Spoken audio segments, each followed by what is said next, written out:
Welcome to Roar, episode 1 of season 2. I'm James Eade, and there's plenty to roar about because we want to speak up and speak out in order to preserve our democracy.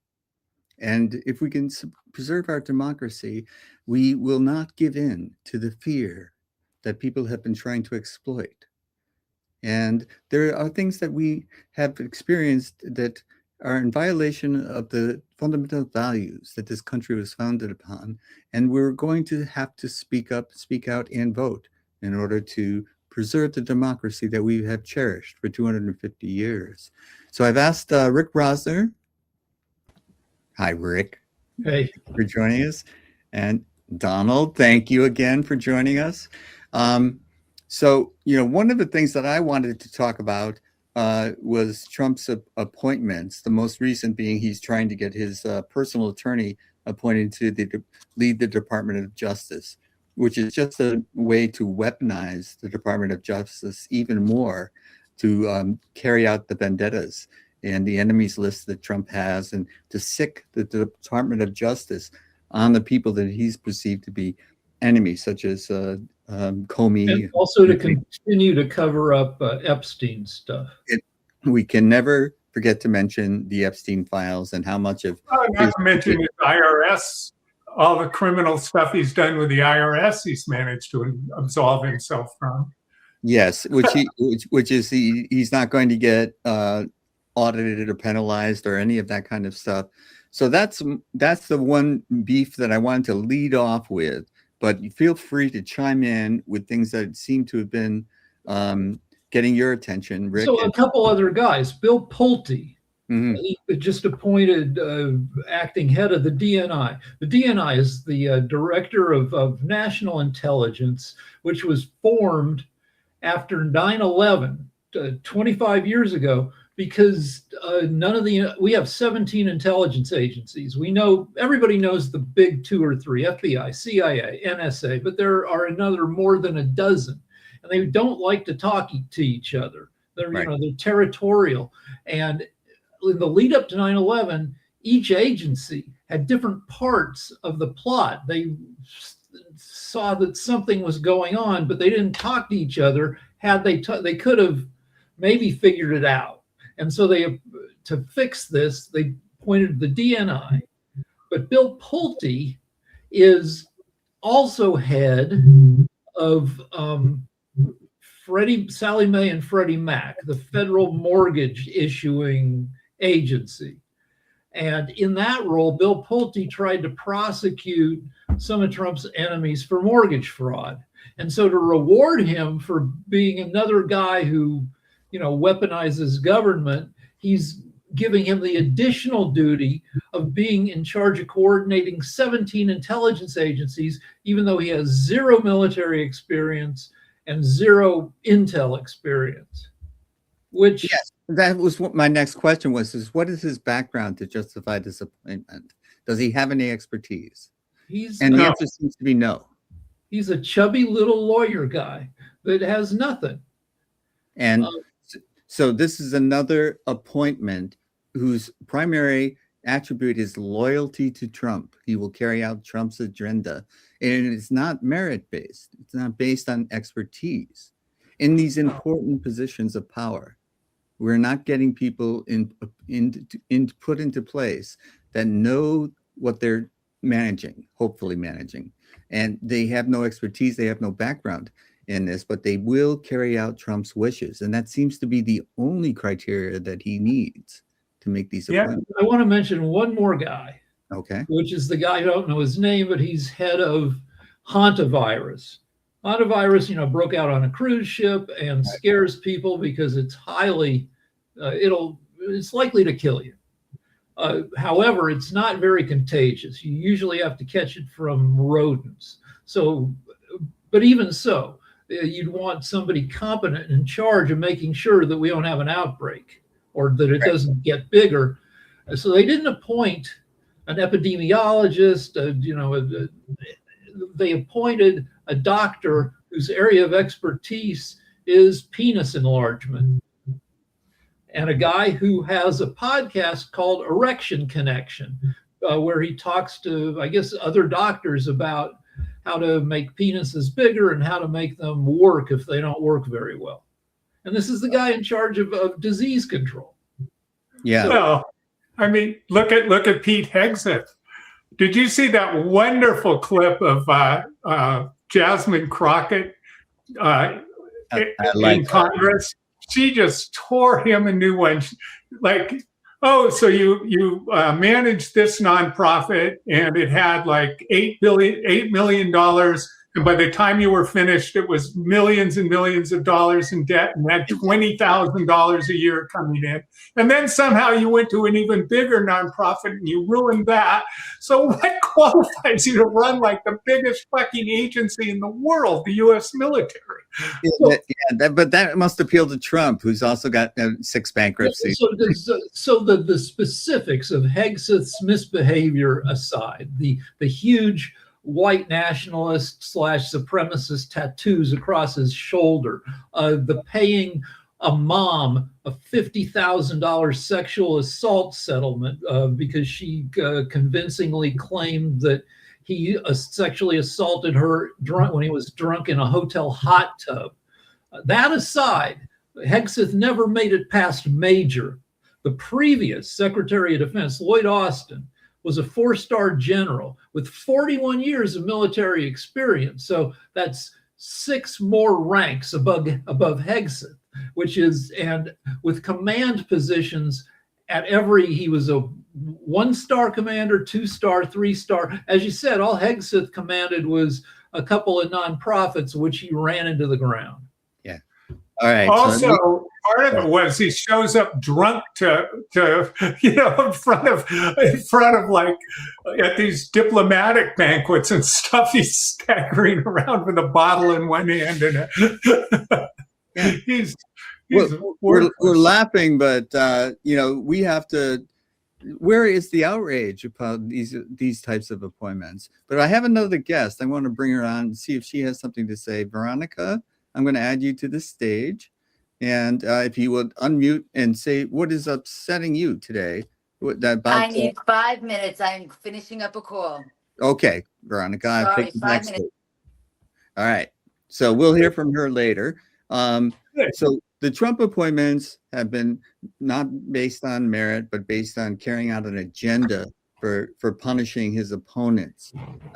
He's also trying to rig the elections that are coming up in November. He's trying to suppress votes, and there's gerrymandering going on. And he's trying to federalize the vote by mail so he can control that, because he thinks that more Democrats will vote by mail than Republicans. I don't know if that has any basis. Well, all 3 of us are in California, right?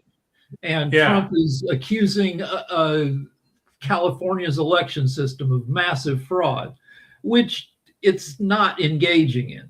What happens is that California allows ballots to be counted as long as they're postmarked by Election Day and get to the counting places by, I think, within a week.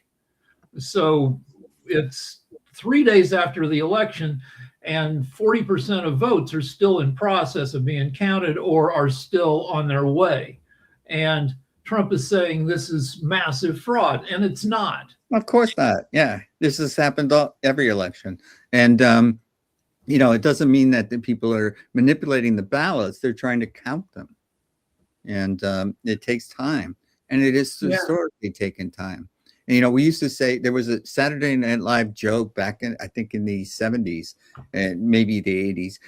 It said that, I went to sleep on election night, and I woke up 4 days later to find out that I had lost. Even back then, it was known that it takes, close races take a long time to decide. And the races that Trump is saying are full of fraud are not going to turn out close at all. That nobody likes Karen Bass, but she's going to be reelected because Los Angeles is an overwhelmingly Democratic city, and it's going to be a runoff between her and reality star Spencer Pratt, and all the libs will reluctantly coalesce behind Bass, and she'll win she'll do no worse than winning 55-45. And do you think the same thing will play out in the governor's race? Governor, it'll be Steve Hilton, who's a Fox News guy, versus Xavier Becerra. And again, we're a blue state, and Becerra will win like 58-42. Conceivably more than that, because if you add together Steyer and I did that, Becerra, and you look it up, it's twice. It's literally 2-1. It's probably going to be closer to 66-30. Yeah. So, but anyway, it's clear that there's no. Yeah, I know. I'm agreeing with you, and I'm supporting your point and saying it's even you're definitely right. Yeah. So, but all this feeds into a general theme with Trump, which is impunity.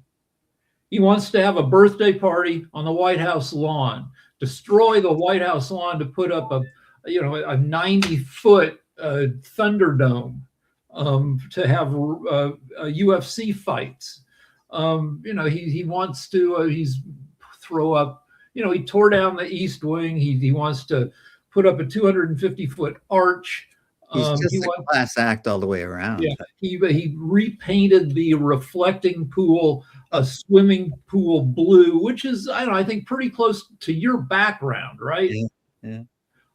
Which may or may not look good, and may or may not fix the problems of it's a giant ass pool. It needs, every so often it needs the plumbing redone, and I'm not sure they did that part.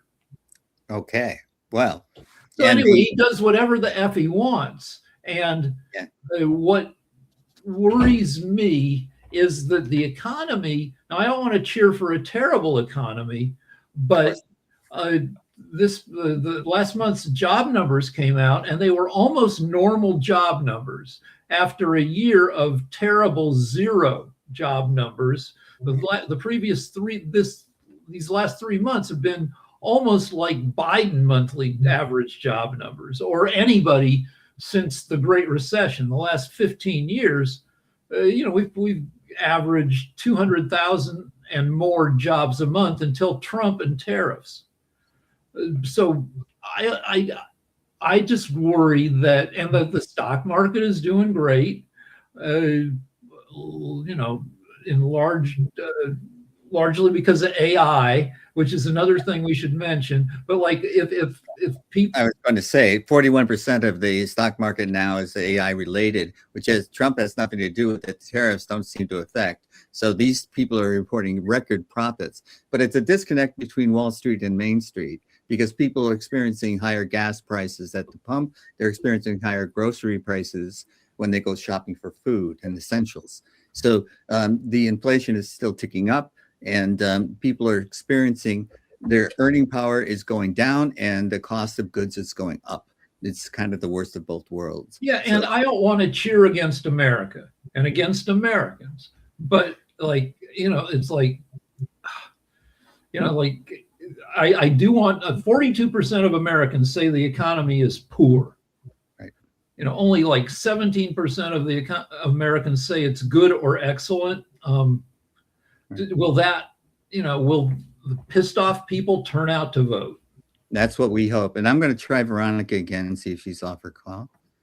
Veronica, welcome back. And if you want to unmute and ask or suggest the topic that we can roar about, and I'll take you backstage if you can't. Okay. One more thing is 73 members of Congress, 12 senators, 61 representatives aren't coming back as of now, right, which is a record, and which is an indicator of the party in power getting shellacked. So that's, if you're looking for a turnover. Was if they weren't MAGA enough, they got primaried by somebody who was more MAGA. So we're going to see. People just didn't want to deal anymore. And exactly, there are others that were just tired of the whole comic relief, and they were tired of being part of a circus. Or because they'll get beat in the general. Right, and they don't have. They have given up hope, which is one of the reasons I want to tell people to still have hope, that what is good about this country can fix what is bad about this country. And we do have flaws. Every country does. No country is perfect. No human being is perfect. But what we want to be doing is making progress. We want to be going forward rather than backwards. And Trump wants to go back to an imaginary time where wives stayed at home, cooked, and even maybe all the things that you saw on Leave It to Beaver and shows in the 1950s.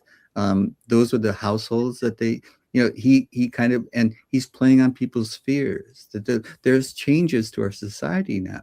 There's more diversity, and diversity is a 4-letter word to Trump. So we don't want to. I kind of disagree with you to some extent in that there's a lot of talk, not a lot, but some, about whether AI is conscious. It's not. Whether it will become conscious, right? But that, I think, prompts the question: are people conscious? And when it comes to Trump, I feel like his psyche is fairly fragmented. So he doesn't. I think most people might have certainly most presidents have a more unified worldview. They have like an overall idea of what they want to do. And I feel like Trump is more scattered. And well, he's clearly monetizing the presidency in a way that's unprecedented. No one is making more money out of the presidency than Trump's friends and family. And this used to be something that would be scandalous for anyone making any kind of money, even profiting in the stock market because of insider knowledge. That sort of thing used to be scandalous. And now we seem to just shrug that off. So that is a unifying thing for Trump, that Trump thinks money. I think Trump thinks I've been treated unfairly and I should be able to do, whatever I think is reasonable to be compensated. So that is a unifying theme in Trump, but I'm not sure he has a unified theory of what is best for the country. Well, he has no sense of history. And he doesn't give a shit what's best for the country. Not even something he cares about at all. Yeah, he will say that in his unguarded moments. He will say he doesn't care about the financial condition of the American citizens, the United States citizens. So, we know it. If you're paying attention, you know it. But many people aren't paying attention, and they kind of think that Trump tells it like it is. I've heard that, but the thing about a pathological liar is the pathology is they can believe what they're saying at the time. And yeah, Trump I think a lot of the time when he's lying, he may be believing his lies, but he doesn't even necessarily have his own thoughts a lot of the time, because he has a social media curator who collects the things that she sees across all social media into like 150 things that he might want to repost on Truth Social. She presents these to him, I guess, every evening, starting, fairly late at night, and they just go into the night as long as Trump is happy to be. So she presents him with thoughts about Trump. Trump takes a look, says, I like that. I agree with that. Here we go. And he stays up till, I don't know that he's working. He stays up till all hours and telling her what to repost. Yeah. So his mental landscape consists of other people's thoughts about him. Yeah. And some of his most obnoxious posts are usually late at night. And and I think if you're angry at 3 a.m, you can't be a happy person. So I don't think whatever Trump is doing is making him happy. He does feel persecuted, although he was born on third base and he thought he'd hit a triple. But, no, his dad gave him a lot of money and bailed him out of many of the bankruptcies, including his casino catastrophes. And so he has had a history of failure in business. Well, and he knows how to make money personally from corporate bankruptcy. Exactly. The shareholders suffer. Others suffer, and Trump can profit. So he builds a casino, and he pulls out millions in salary. And meanwhile, the casino, like, he was so dumb, and because Atlantic City is not, it's not Vegas. It can't sustain that much business. He put up 3 casinos competing with each other in a city where one extra casino would have had a hard time. They drove each other out of business. But but his investors lost 100. If they held on long enough, the value eventually went to 0. But I'm sure he did okay. Plus, he accumulated carry forward tax losses that let him go a decade and maybe more without paying taxes. But I want to mention another thing, so it's not just all mention about Trump.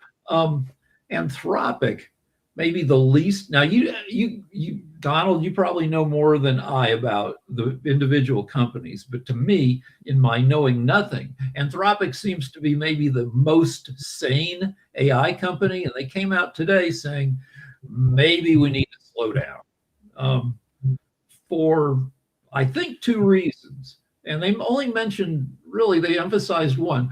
One reason is the Skynet problem, the alignment problem, where AI gets ideas that aren't lined up with what would be best for humanity, and then does bad stuff to us. And that's A, more in the future, but B, Anthropic said it's because everyday AI right now, the way people use it right now, is ripping up a lot of, disrupting education and white collar business, and maybe we need to slow it down until we figure out how to deal with the disruption. Yeah, and the other thing is they didn't trust the AI knowledge with the current military. Anthropic, yeah, they did. The Department of War wanted to hire Anthropic to do 2 things. 1, to do surveillance on American citizens, and 2, to run weapon systems a la Skynet from Terminator. And Anthropic said, no, we don't want to do that. That seems... They're on Trump's enemy list now. Yeah, they were put on Trump's business enemy list. We don't want to, this is not a friend of America. We don't want to do... I think they got taken off, but I don't know.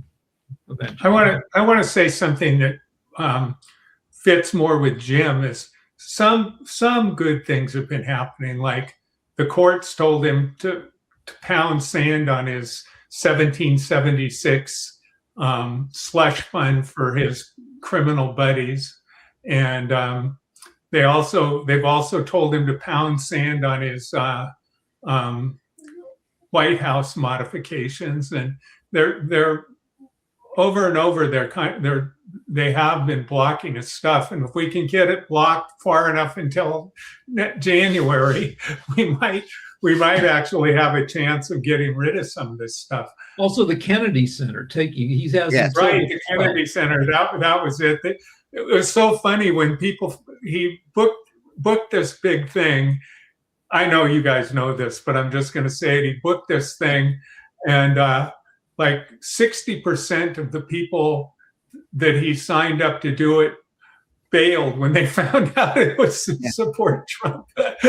And so he gets left with these just, third-rate musicians. The musical acts for his and America's birthday party.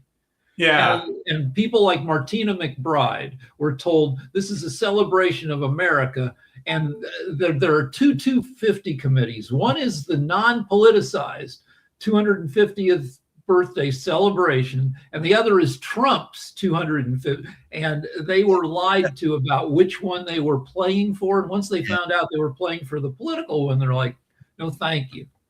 I don't think Bad Bunny's going to be invited. I don't think. When I think of this, I remember that when Trump got reelected, there was a lot of hotels that were basically buying the Trump brand name. I mean, they ran the hotel themselves, but they paid Trump royalties. And all over the world, there was pictures of people tearing Trump signs off of their hotels. And so I think we're going to have to go through a period of that after he's gone. Yeah, well, in in New York City, there were 17 Trump buildings. He only owned 3 of them because people may not remember that before his political career, throwing Trump on a building was a way to maybe convince not smart people that it was a classy joint. Yeah, he's all class. Yeah, but he basically in New York, he built a giant phallic symbol and slapped his name on it. It's right out of Iron Man and Tony Stark, and forget that's there's what he's doing to the White House now. One of Trump's major hotels is right by Carnegie Hall, or I forget where it was, but I was looking, and the place that I was going to just was mobbed with people. And then you could look across the street at the Trump Hotel, and there was nobody coming in or out at all because people in New York know what a evil person is. I mean, he made a lot of his money. He would just not pay. He'd hire contractors and not pay them, and then he'd just get them involved in lawsuits that took so long. New York was the first to catch on to him, and. We can talk about his real estate things, like they would mark a C on your application. It didn't stand for average. That was his first investigation by the FBI more than 50 years ago. He and his dad were investigated. Right. The FBI heard complaints, and they sent in undercover couples. They'd send in a black couple for an advertised vacancy. And the black couples would be told, yeah, that's been filled. The white couples the FBI sent in were saying, yeah, we've got room for you. And then in 1975, they paid a fine and they settled. Right. 51. Hey, I want to bring up one thing I've been thinking about, and I think it's very important and relevant. Right now, the Social Security Trust Fund is going to run out of money in 6 years. 6 years. And the reason partially is because when it was first started, there was like 20 people supporting each one that had retired, and now it's down to 3 people. So if you had a plan for doing the worst thing that you could do, could you think of anything worse than keeping out immigrants who pay into the Social Security system but don't take any out? Could you think of anything worse? No. I can't. So that's the one campaign promise that Trump has really delivered on, which is closing down the southern border, and which makes MAGAs happy. But I don't think that it's materially. I don't think that it's improved our lives in any significant way. How could it? I mean, there's absolutely no logical, there's no economic, sociological, there's absolutely no reason that we wouldn't want more immigrants. None, zero. We're a country of immigrants. We're all from someplace else. And they're doing jobs that we wouldn't do and starting businesses we wouldn't start. It's like these types of things are necessary to pump up the economy. They're necessary to help us grow. In many ways, one of the incredibly ignorant things that MAGAs say all the time is, we've got to go back to the days when, we didn't just allow every immigrant in and stuff like that. And if they just looked at history, no one even banned any immigrants until the late 19th century. And even that was just Chinese. And then it wasn't until the 20s that we started having quotas. So basically, the whole history of our country has been open. This is just these people are just so stupid. I'm sorry. So with Social Security, we and the rest of the world have a fertility problem. Population growth in the U.S. has never been lower. And with Social Security, though, when FDR started it, I think life expectancy was like 62. And the average Social Security recipient, starting at 65, only got 3 years before they croaked. Now, we're all boomers here. We all hope to live into our 80s, and get Social Security payments for a decade more. And you're right, there aren't enough young people to pay into the system. Yeah, both China and Japan are also suffering from the same thing: aging populations, not being able to. It's happening. It's happening everywhere in the world, but somehow these other countries are figuring out ways of dealing with it. And we could too if we were We rational. somehow don't. We're not rational about it. We're emotional. But So I'm going to I- give Veronica one more shot and see Okay. if she has anything to say. That'd be nice to meet her. I'd love to. Yeah, Veronica, do you have a chance to, or I'll take you backstage if it's not an opportunity. I'll count to 3. 1, 2, 3. Okay, we'll try to get her back and get her working.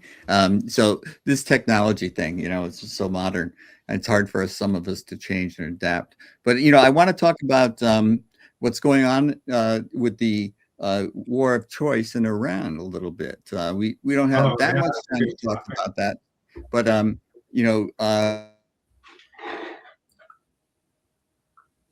oops, you're frozen. that But peeled off and voted for the War Powers Act, and even if that passes the Senate, Trump will ignore it.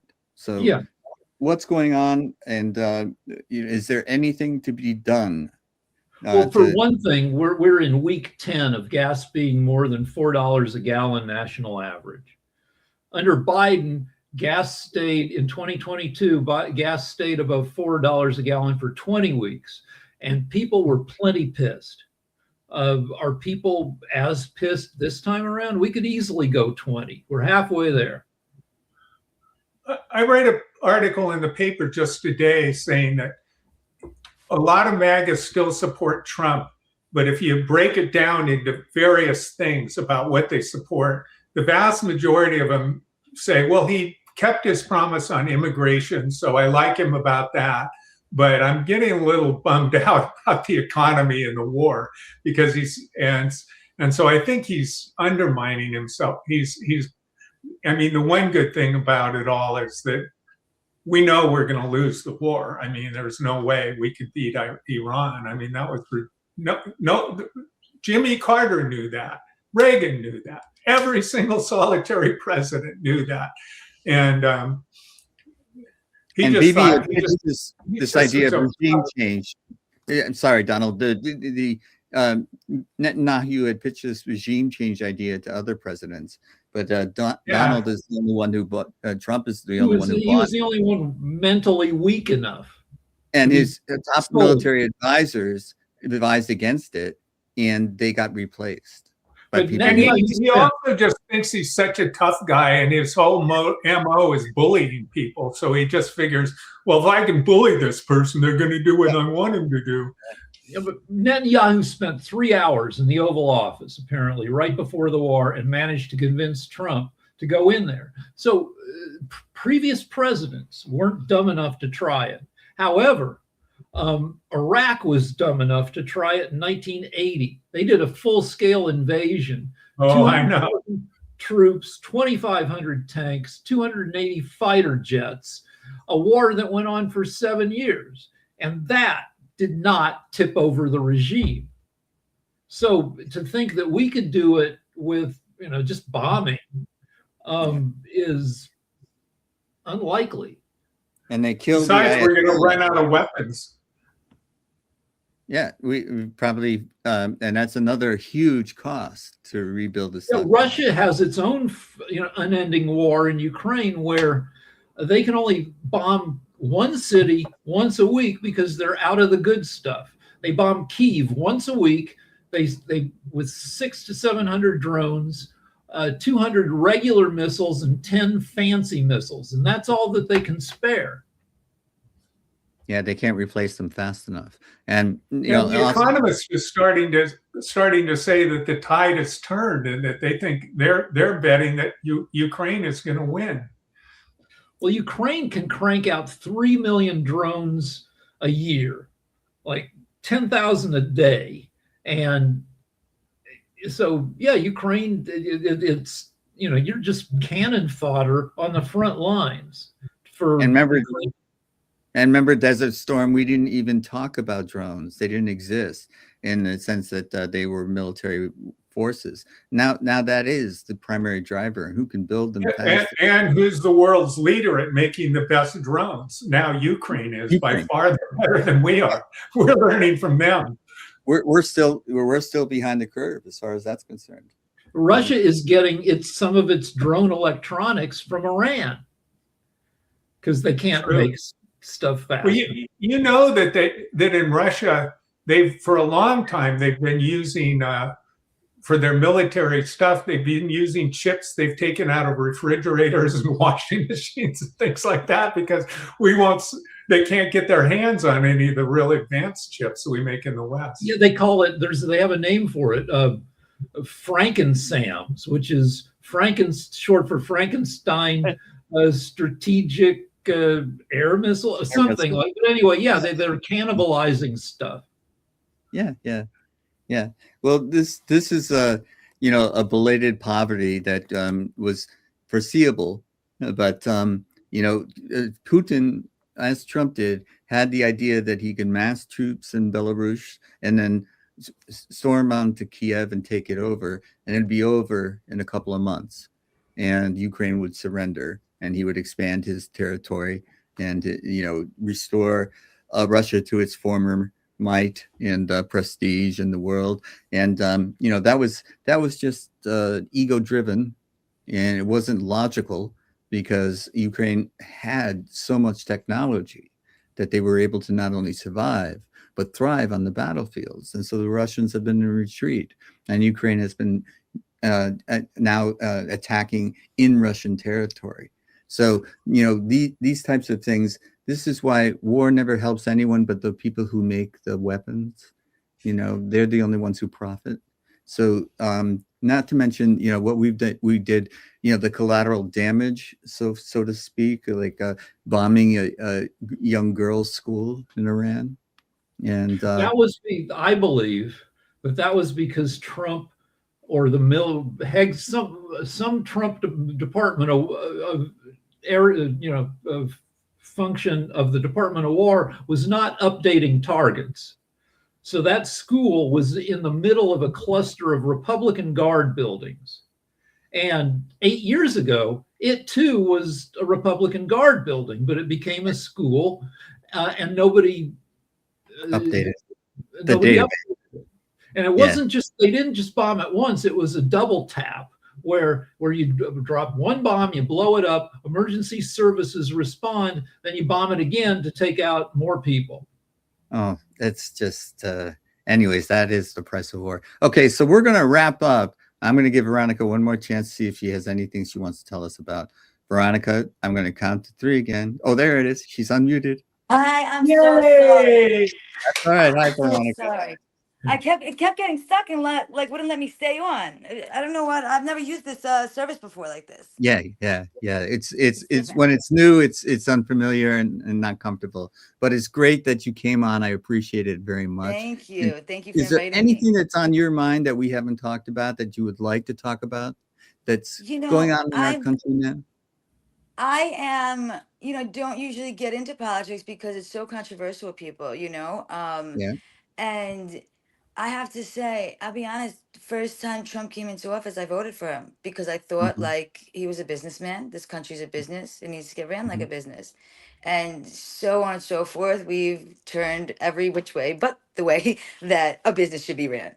So, I mean, and yeah, I heard you guys saying that the baby boomers, a difference in age and Social Security. I mean, there's not going to be Social Security by time it's time for me. So, I mean, I don't know what's left for you guys even. I mean, it's like it dwindles and dwindles. We'll be okay. We'll be okay.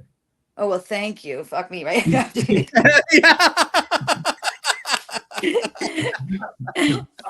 I personally think when I think about it, I just want to say really quick is that, as I say, many other places have figured out how to deal with this problem.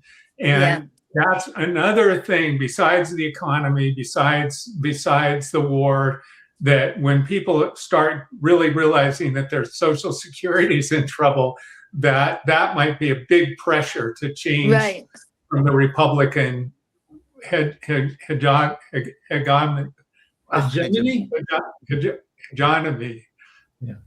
It Yeah, you seems know to what me you're that saying. like he has everyone whipped around his little finger. People are so scared to say anything. It's like I'm not gonna pay this Yeah. week. I'm not gonna get it. I'm gonna lose my job. And it's just like you could see this is when the I don't know her name. I don't remember. But the girl, she's out on for maternity leave and she came back. The blonde girl. She goes up and she speaks, and it's like she has no idea what's going on. And she'll just say what she's supposed to say. She's asked questions and she like doesn't. You got to look at the people behind him. Everyone behind him in his party, their faces are astonishing when he speaks. Some of them are like, oh my God, they don't even, it's like a bomb being dropped. They have no clue what's going to come out of his mouth next. And those are his people. Yeah, So it's Rubio like, has the best faces. yeah, yes, he does. He And does.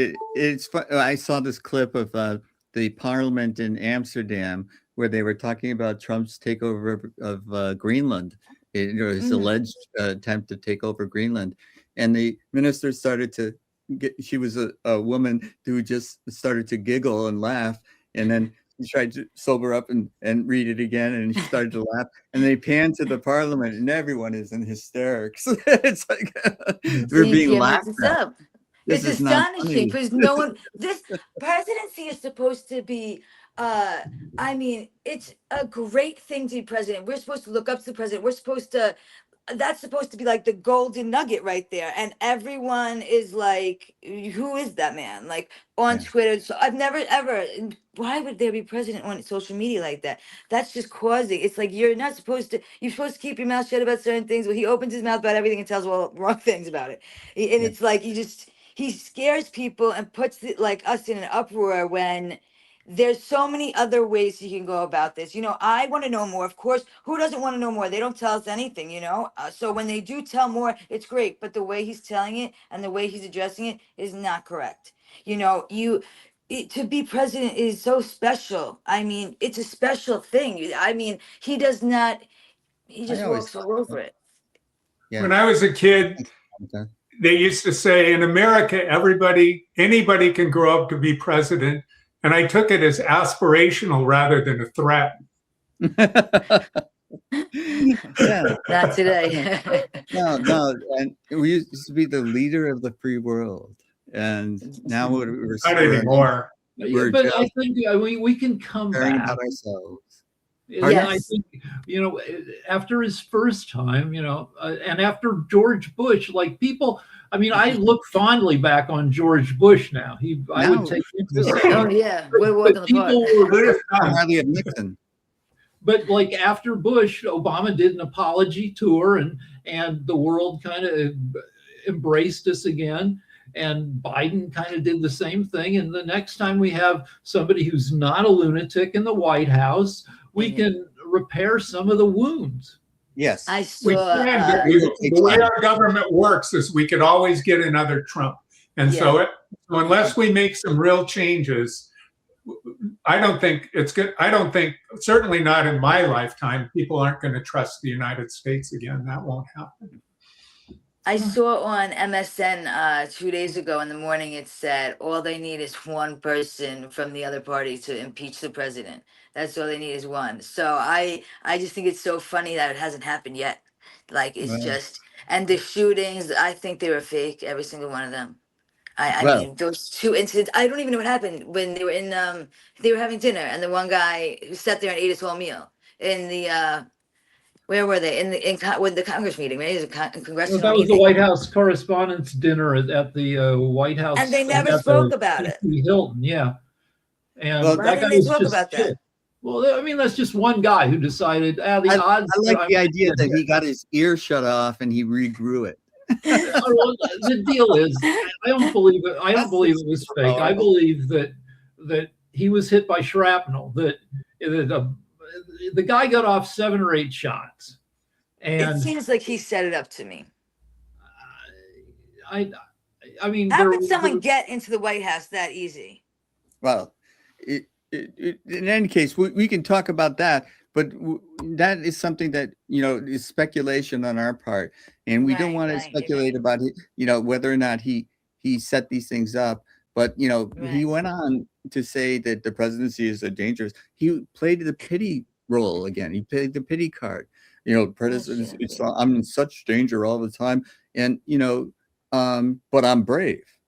They shot my ear off. I grew it back. This is the kind of stuff that, no, man, everybody, like, was Obama in danger? I would say yes. Yeah, There's no, they Right. just The don't talk position. about it. Like Trump's various attempts, they're probably Yes. more on him because he kind of encourages lunatics to act out. But Obama had dozens of threats we didn't hear about Right, until years right, later or at all. right, right. Secret Service was, shout out The to them. secret. They've done a great job protecting the presidency. And, Right. we have had assassinations in the past. I don't have Right. to educate us about this. I grew up, I was just starting to learn about the outside world. I can remember going to church when JFK was shot and everybody was crying, but I didn't really understand why. And, later on, Martin Luther King was shot and Robert Kennedy, RFK was shot. And, the country was in such turmoil in 1968. And the Democratic Convention was just a horror show. These types of things have been in our past and we've survived them. So I believe that we will survive this as well. But the point is that the United States citizens have got to know that they are responsible. We're responsible for the government we have because we can vote and we can throw the bums out when it comes up in November. So I would suggest that we throw the bums out, and we might get new bums, as Donald suggested. We can get another Donald Trump, but we should have a heightened sense of awareness about what people, when they're talking like people like Donald Trump are, and you have to realize that everything that comes out of their mouths may not be the truth. And check your sources. If you're getting one source for your information and one only, or if you're playing the same radio stations over and over and over again, you're probably going to hear one message. Try to find out if there's somebody giving you a different message and pay attention. Listen to them. I want to support what you're saying with a kind of from a different perspective. If you think of the government, where is it? I mean, is it the people? Is it Trump? Is it Congress? Is it the buildings? I mean, is it the laws that were written down? No, it's an unconscious agreement that we have, like institutions, like we have our expectations and things. And we've been managed for quite a while into believing that government was bad. It was horrible. I mean, Reagan, government is the problem. All these kinds of things. I recommend a website to everybody called Government is Good. And what they do is they go through and they just talk about all the wonderful things governments do. I mean, I talk to people, I have Uber drivers from Afghanistan and things like that. And they just, oh, we love this place so much. And I say, why? And he just waved his hands and he goes, look. We got roads that work, traffic signals that work. I've got water, I've got sewers. He said, one of mine was from Afghanistan, and he said, all I knew was war. And so, he says he has peace and he can raise his family here. And he was overjoyed to be here. Yeah. So, there is a lot to recommend. I heard one person saying something about Southern California, and we have this Northern California versus Southern California thing. But the thing is if we look for our differences, we can find them. But if we look for our similarities, we can find those too. We have much. Well, I think of the Northern California, Southern California thing as like siblings. Like the siblings will argue with each other, but if anybody from the outside goes after them, bang, they'll support each other unconditionally. We had a period in the middle of the 20th century where we thought government, we so strongly believed in government that 400,000, millions of American men and women allowed themselves to be sent off to war, and 400,000 of them died for liberty and for country and for justice. And that started that the government tried to pull us out of the Great Depression through the 30s. The 40s was war. The 50s, everybody came back from war. And, for a lot of people, life was pretty good. And Created all the boomers. yeah, and nobody was like, very few people were saying the government sucks. Yeah. In fact, when you really think about it, I mean, back to California, the people that came back from the war built the University of California, which is the best public education when I was growing up, university in people the world. aspired to it. We built the freeways. That was Eisenhower's idea. The freeways we built. I mean, you just go down the list of stuff that people felt, yeah, let's get it together and do something with each other to make our lives better. Right. Now it's so many people think the opposite. Yeah, and I always mention this, but then in 1957, the Soviet Union put Sputnik into space, the first artificial satellite.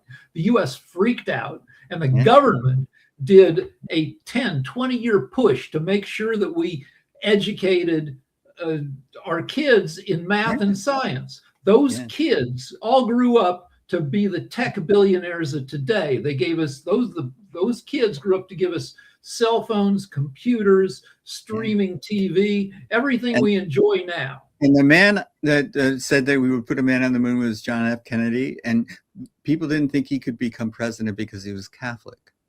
So we've come a long way, So it's true.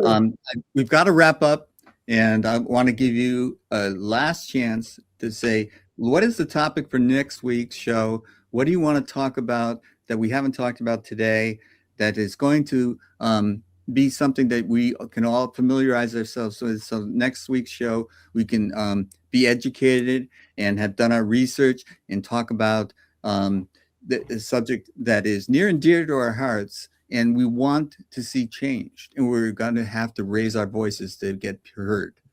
Rick, I'm going to go to you first. All right. So the real causes of stuff versus what politicians say are the causes of stuff. Ooh, good one.